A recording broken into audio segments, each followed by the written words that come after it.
Further debate, the member from Oshawa.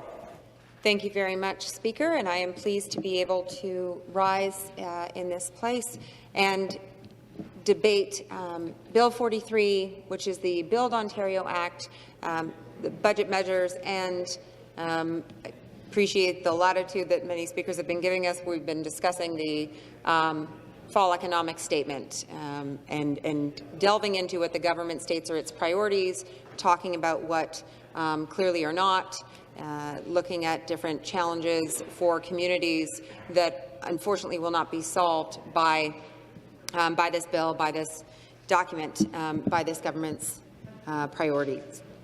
So, first of all, we have been talking a lot on this side of the House about affordability, about what life is like for people across our communities. It is getting harder to afford the life that everybody is working so hard to achieve. The cost of living is going up, auto insurance, hydro bills, childcare costs. Side note, and I'll come back to it, Speaker, we're the holdout. Ontario is the holdout for the $10 a day childcare plan with the feds. We're not seeing life getting easier for people. It's getting harder to get the health care we need, to get our kids the education that they deserve. And I have been sharing voices from my community. I'm very, I really see it as a privilege being in this space and getting personal stories from folks. That is an important part of the work that we do here is we are entrusted with people's struggles, with their stories, and I'm very proud and pleased to be able to share some of their voices in this place. Earlier this week, I read parts from a letter from Amy, and I'm going to continue along that vein because when we see in Bill 43 and in the fall economic statement this government talk about a $15 minimum wage, and they celebrate it as though it's enough.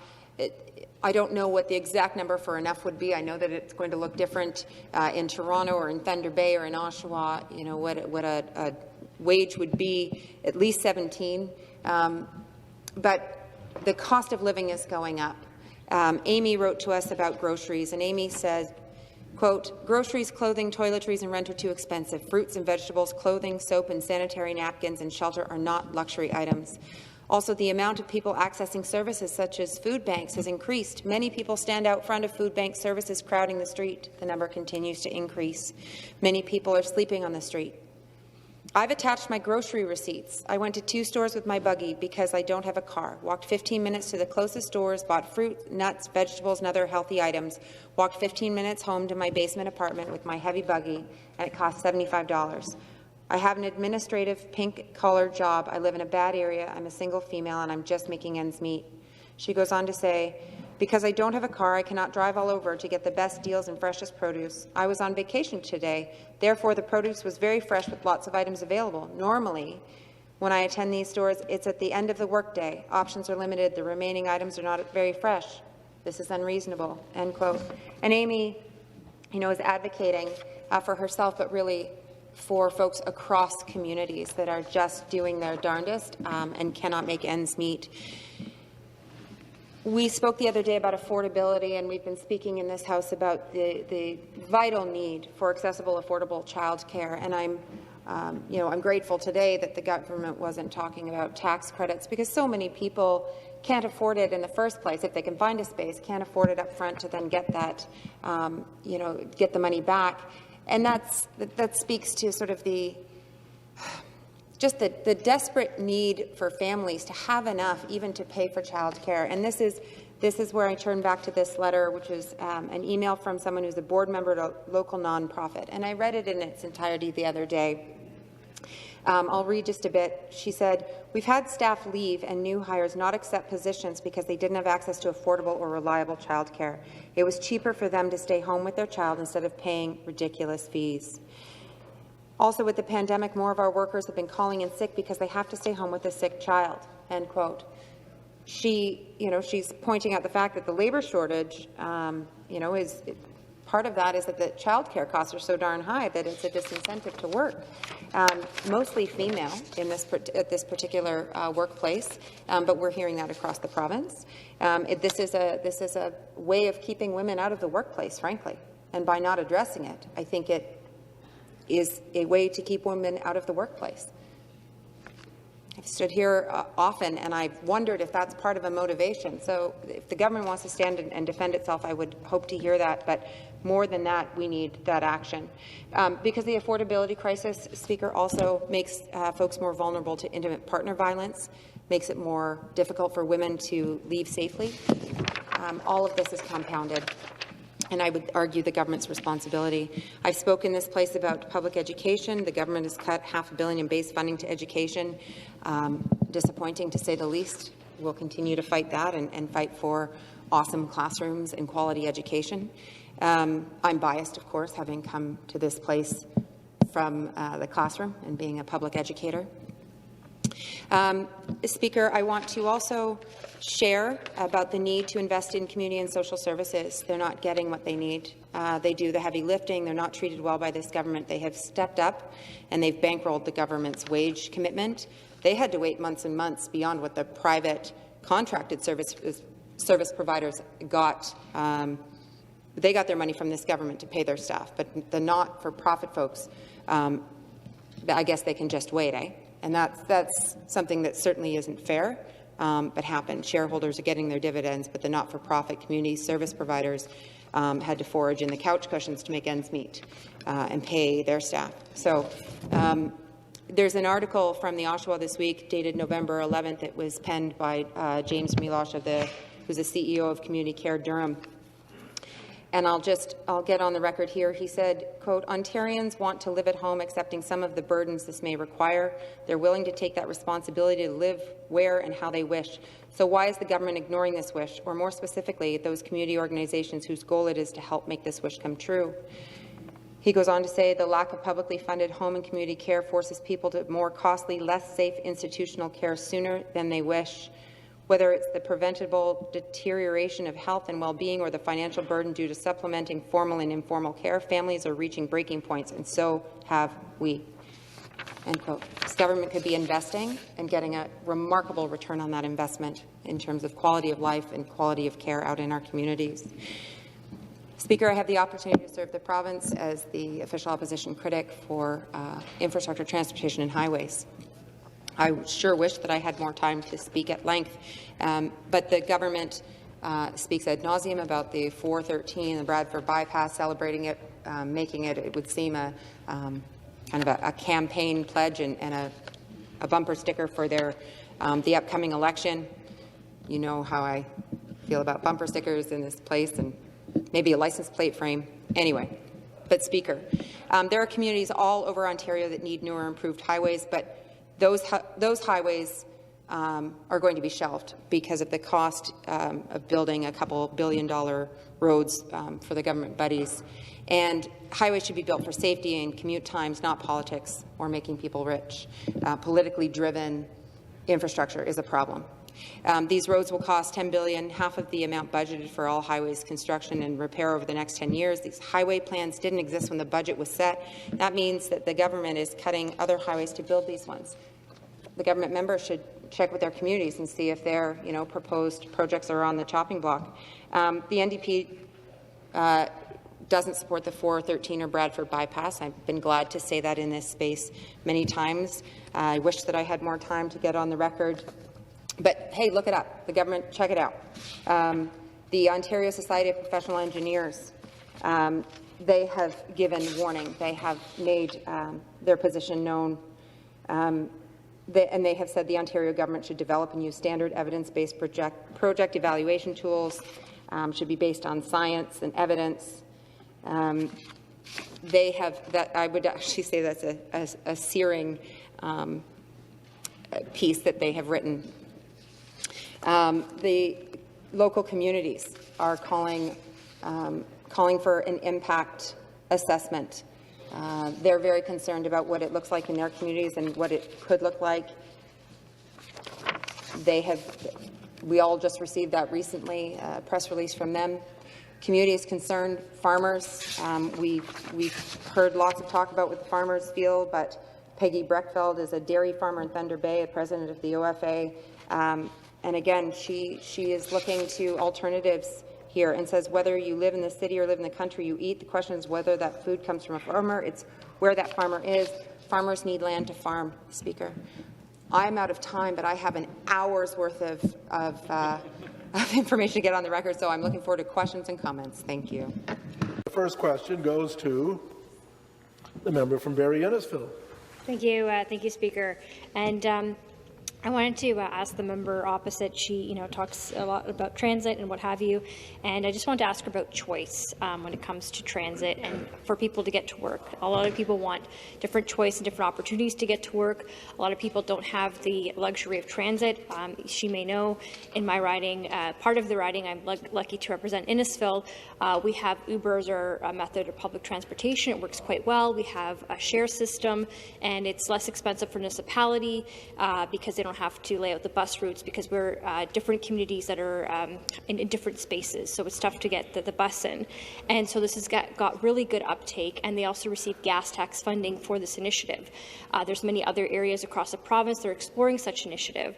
So I just wanted to ask her in terms of what her opinion is on choice and the choices that we are offering in the fall economic statement.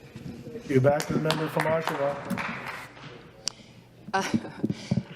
Choice is an interesting way of spinning this. The government also has choices. There's a 2014 Government Commission report that came out in an FOI that laid out a number of alternatives. And this is a government that is doubled down, and they are digging their heels in about the Bradford Bypass. But there were suggestions about improving interchanges, adding specialized trucking lanes on some existing roads, or creating HOV lanes on the 400.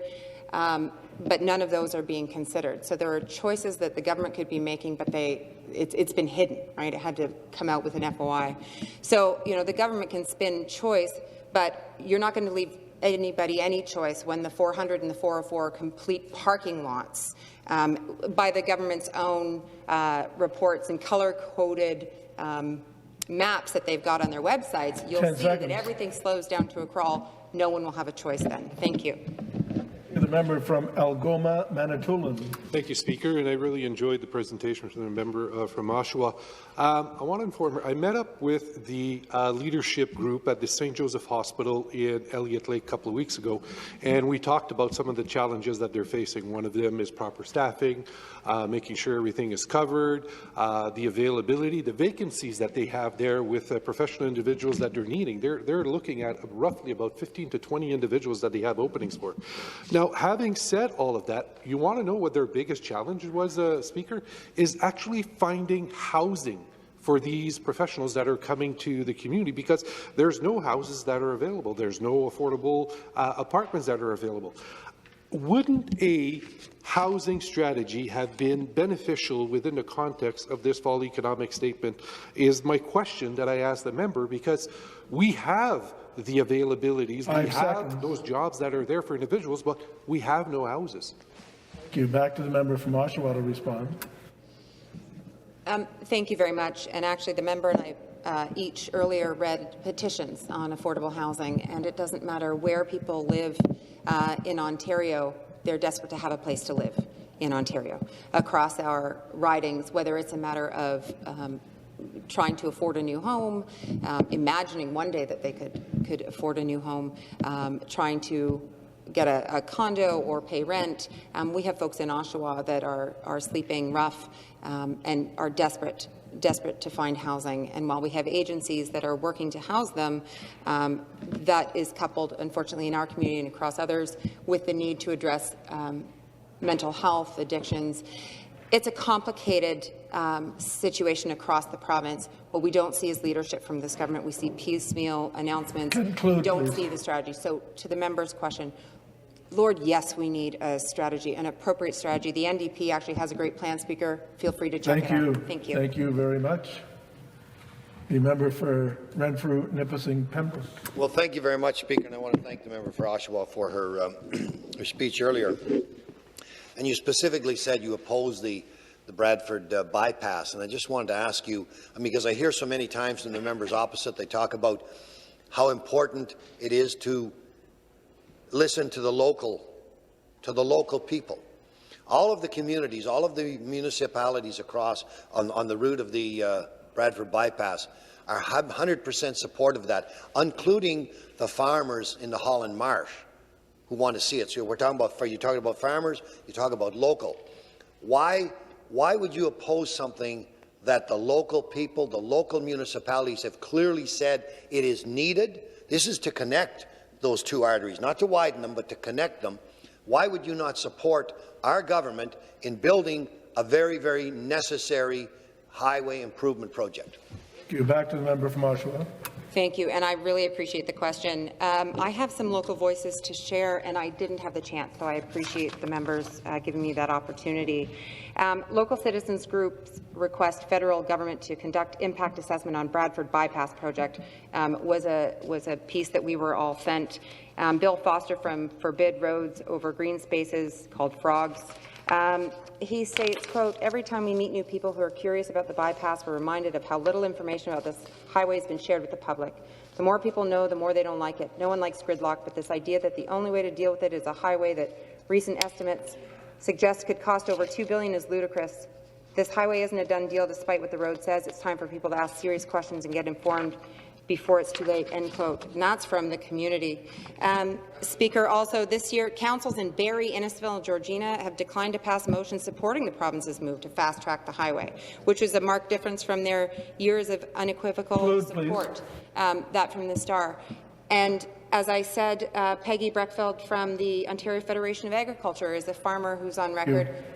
Thank you. Thank you. The next question, the member from Toronto Centre. Thank you, Speaker. Ottawa Centre. Thank you, Speaker. So I always enjoy listening to my friend from Oshawa hold forth in this place, and I know she cares deeply about finding ways, safe ways for moms and dads, people to get to work, to get back home, to do all the important things in our lives. And I wanted to give the member an opportunity because we've seen, sadly, in this place previously, provincial public assets turned into toll roads.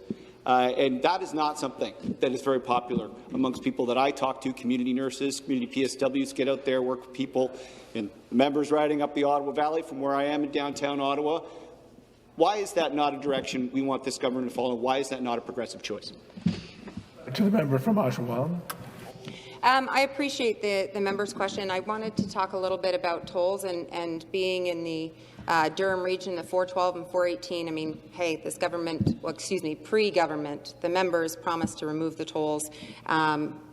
My bill went to committee. I'll be happy to reintroduce it, but go ahead and take them off any time. Like the condition for removing tolls from highways shouldn't be that the minister lives in the riding.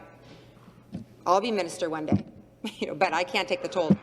So I would ask that the government be fair in their practices, because the tolls, the minister, excuse me, the president of the Treasury Board in his statement, which we were all sent, the only place where it says toll-free is the English and French inquiry hotline.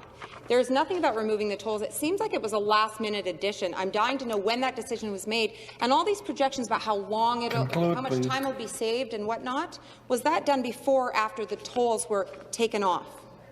Thank you. The next question, the member from Scarborough Rouge Park. Thank you, Mr. Speaker. As we all know, mental health is health, and pandemic has had a significant impact on frontline healthcare workers' mental health, which is why our government is investing to continue the rapid access to mental health and addiction supports for healthcare and long-term healthcare workers. Why are the opposition and the opposite members so opposed to supporting the mental health and well-being of Ontario's frontline workers? Thank you, Mr. Speaker. Thank you. The member from Oshawa to respond. I don't even understand the question. We stand day after day in this House talking about frontline workers. The government says, sort of puts the sticker on and says that they thank them, but they don't support them. They aren't getting what they need. We are hearing from nurses, regularly, here in the front lawns. Nurses are asking for supports, and this government, it's like they throw their hands over their ears and just kind of sing in a different direction, and again with the thank you refrain. Thank you does not support any frontline workers. They do have mental health challenges. This government is not investing enough. We're not seeing a comprehensive strategy. We're not seeing what people are asking for. And the pressures put on people because of affordability, safety, all of this insecurity in our community, that could be addressed. Housing, doing away with this low-wage fascination that the government's got. All of their policies are low-age based. That is applying unbelievable pressure to people across communities, and that is affecting their mental health. So it's not just after the fact, it's prevented in the first place. Thank you, Speaker.